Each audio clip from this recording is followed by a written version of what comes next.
Hello viewers, আজি আমি আলোচনা কৰিম স্কুল বেস এক্টিভিটিৰ maintenance of school and class record and ৰেজিষ্টাৰৰ এনেকডেটল ৰেকৰ্ড। এনেকডেটল ৰেকৰ্ডনো কি আৰু এই এনেকডেটল ৰেকৰ্ডৰ কামখিনি আমি কেনেকৈ কৰিব লাগে আজি এই ভিডিঅ'টিত আলোচনা কৰিম। আমি ইতিমধ্যে SBৰ ওপৰত কেইবাটাও ভিডিঅ' প্ৰকাশিত কৰিছোঁ, গতিকে যিসকলে আমাৰ এই আগৰ ভিডিঅ'কেইটা চোৱা নাই আমাৰ চেনেলটি ছাবস্ক্ৰাইব কৰক, লাইক কৰক আৰু শ্বেয়াৰ কৰক আৰু আমাৰ ভিডিঅ'বোৰ চাই লওক। এই ভিডিঅ'টি চাই আমি অতি সহজে বুজি পাম এনেকডেটল ৰেকৰ্ডৰ প্ৰয়োজনীয়তা আৰু এই ৰিপৰ্টটো কেনেকৈ তৈয়াৰ কৰিব লাগে। এনেকডেটল ৰেকৰ্ডৰ ফৰ্মেটৰ বিষয়ে ডিটেইলছ কোনো NIOSৰ ৱেবছাইটত তেনেকৈ বিশেষভাৱে দিয়া নাই, যদিও CBSEৰ স্কুলবোৰত দেখা যায় যে এনেকডেটল ৰেকৰ্ডটো সাধাৰণতে ছাত্ৰ ছাত্ৰীৰ ওপৰতহে তৈয়াৰ কৰা হয়। NIOSৰ ৱেবছাইটত কোৱা হৈছে যে এনেকডেটল ৰেকৰ্ডৰ কাৰণে সেই বিশেষ স্কুলটো যিটো ফৰ্মেট ব্যৱহাৰ কৰা হয় সেই ফৰ্মেটটোই ইয়াত ব্যৱহাৰ কৰিবলৈ দিছে আৰু NIOSৰ ফালৰ পৰা তেনেকুৱা বিশেষ একো ফৰ্মেট দিয়া হোৱা নাই। এতিয়া প্ৰথমতে আমি বুজিবলৈ চেষ্টা কৰোঁ এনেকডেটল ৰেকৰ্ডনো কি। এনেকডেটল ৰেকৰ্ড বা বাস্তৱ অভিলেখ মানে হৈছে কোনো এজন ছাত্ৰ এক বিশেষ সময়ত কি কৰি আছে সেই সময়ত ছাত্ৰজনৰ ব্যৱহাৰ আৰু কৌশল পৰ্যবেক্ষণ কৰাক বুজায়, যাতে ভৱিষ্যতে যিবোৰ বাধাৰ সন্মুখীন হ'ব শিশুজনে সেইবোৰ যাতে সহজে সমাধান কৰিব পৰা যায়।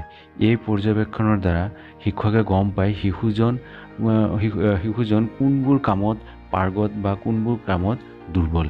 ইয়াৰ সহায়ত শিক্ষকজনে আৰু বুজি পায় যে কোনবোৰ কামত শিশুজনক অধিক সহায়ৰ প্ৰয়োজন আছে। এই পৰ্যবেক্ষণৰ ফলাফলে শিশুজনৰ বাস্তৱিক বিকাশ আৰু তেওঁৰ দুৰ্বলতাৰ দিশসমূহ প্ৰতিফলিত কৰে।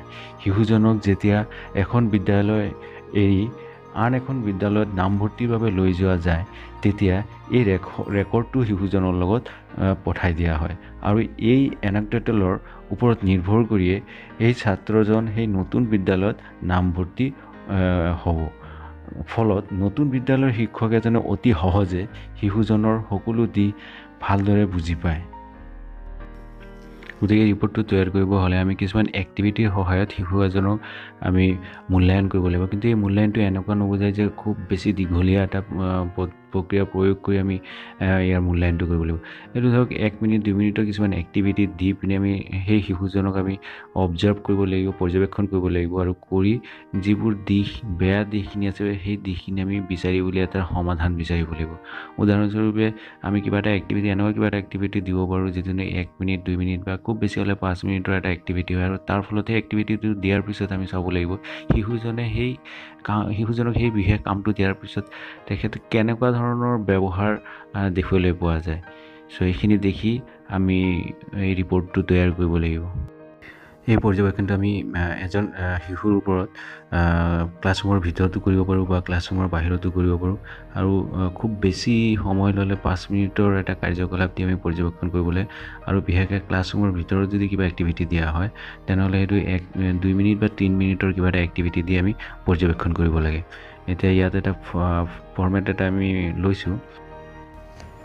প্ৰথমত ছাত্ৰজনৰ নাম, তাৰপিছত যিদিনাখন আমি এই পৰ্যবেক্ষণটো কৰিছোঁ বা সেই দিনাখনৰ ডেট, তাৰপিছত অবজাৰভেশ্যন নম্বৰ বা পৰ্যবেক্ষণৰ ক্ৰম নম্বৰ, কাৰণ সেই একেজন ছাত্ৰৰ ওপৰত আমি কেইবাটাও পৰ্যবেক্ষণ কৰিব লাগিব। ইয়াত প্ৰথম পৰ্যবেক্ষণটোত 1 নম্বৰ দিছোঁ। তাৰপিছত পৰ্যবেক্ষণ কৰা স্থান ক'ত কৰা হৈছিল, ক্লাছৰুমৰ ভিতৰত নে বাহিৰত। যিহেতু আমি এইটো ক্লাছৰুমৰ ভিতৰত কৰা বুলি ধৰি লৈছোঁ গতিকে ইয়াত ক্লাছৰুম বুলি লিখিছোঁ আৰু সময় মেক্সিমাম টাইমটো লৈছোঁ 5 মিনিটছ, কিন্তু ক্লাছৰুমৰ ভিতৰত গ'লে 5 মিনিটৰ কম ল'ব লাগে। আচ্ছা, এতিয়া চাই যাওঁ আমি বাকী কামখিনি কেনেকৈ কৰি যাব লাগিব, আগুৱাই যাব লাগিব বাকীখিনি কামত। প্ৰথমত আমাৰ চাব লাগিব এক্টিভিটি ইউজ ফৰ অবজাৰভেশ্যন, পৰ্যবেক্ষণৰ বাবে কৰা ক্ৰিয়াকলাপ। শিশুজনৰ এক বিশেষ কামৰ প্ৰতি থকা ব্যৱহাৰিক দিশ পৰ্যবেক্ষণৰ বাবে লিখন কাৰ্য দিয়া হ'ল। মানে শিশুজনক আমি লিখিবলৈ কিবা এটা দিছোঁ, দি পিনি আমি এই ক্ৰিয়াকলাপটো দি আমি এতিয়া পৰ্যবেক্ষণ কৰিম শিশুজনৰ ফালৰ পৰা কেনেকুৱা ব্যৱহাৰিক দিশটো দেখিবলৈ পোৱা যায়। পৰ্যবেক্ষণৰ বাবে দিয়া ক্ৰিয়াকলাপৰ পিছত এতিয়া আমি কৰিব লাগিব পৰ্যবেক্ষণ। গতিকে পৰ্যবেক্ষণত এতিয়া কি পাইছে চাওঁ আহক। লিখন কাৰ্য দিয়াৰ পাছত শিশুজনৰ ব্যৱহাৰত দেখা কিছুমান পৰিৱৰ্তন পৰ্যবেক্ষণ কৰা হৈছে। সেইবোৰ তলত দিয়া ধৰণৰ: শিশুজনে কাষত বহি থকা তেওঁৰ সহপাঠীসকলৰ পিনে দেখি আছিল।